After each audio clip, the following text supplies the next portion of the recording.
অবশেষে কি রায় আসছে? সুপ্রিম কোর্টের দরজা কি খুলছে? লক্ষ লক্ষ কর্মচারীর যে অপেক্ষা তার কি অবসান হতে চলেছে খুব শীঘ্রই? 3 বছর ধরে ঝুলে থাকা যে মহার্ঘ ভাতা, সেই মামলা বুধবার দুপুর 3টে। এই রায় একবার এলে বদলে যেতে পারে লক্ষ লক্ষ পরিবারের ভাগ্য।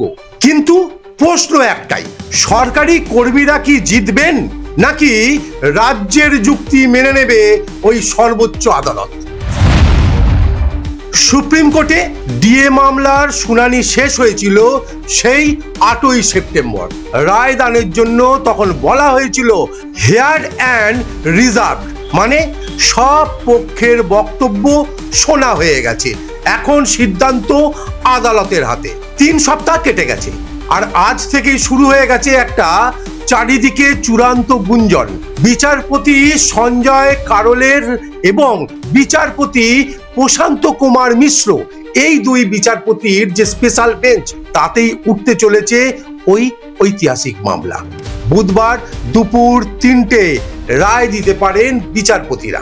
কনফেডারেশন অফ স্টেট গভর্নমেন্ট এমপ্লয়িজের যে সাধারণ সম্পাদক মলয় মুখোপাধ্যায়, তিনি জানিয়েছেন আগামী বুধবার দুপুর 3টেতে ডিএ মামলার রায় আসতে পারে।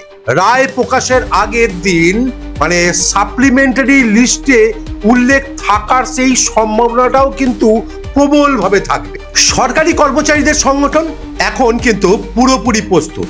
হাজার হাজার কর্মী, অবসরপ্রাপ্ত পেনশনভোগী, সবার চোখ তাই থাকছে ওই দিনের সুপ্রিম কোর্টের দিকেই।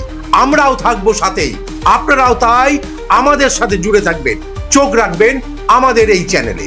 রাজ্যের সরকারি কর্মীদের একদম সরল দাবি, আমরা কেন্দ্রীয় হারে ডিএ চাই, কারণ আমরা একই দেশের কর্মচারী। রাজ্যের যুক্তিও কিন্তু তীব্র।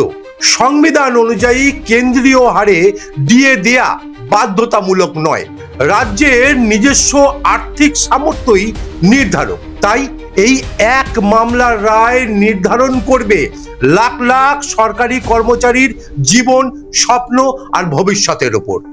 যদি কর্মচারীদের পক্ষে রায় যায় তবে এটা হবে একটা ঐতিহাসিক জয়, কিন্তু যদি রাজ্যের যুক্তি টিকে যায় তাহলে হতাশা আরো গভীর হবে, আর আন্দোলনের যে আগুন সেটা হয়তো আবার ছড়িয়ে পড়বে ওই নবান্নের চারপাশে।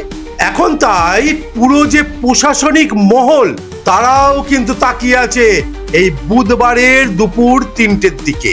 সেই সময় গঠন হচ্ছে স্পেশাল বেঞ্চ। আছেন বিচারপতি সঞ্জয় কারোল এবং বিচারপতি প্রশান্ত কুমার মিশ্র।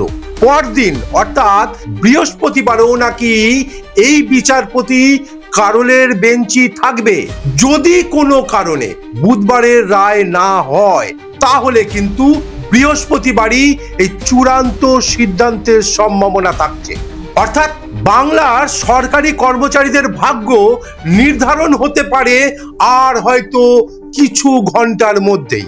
তাহলে কি 3 বছরের যে অপেক্ষার সেই অবসান অবশেষে আসছে?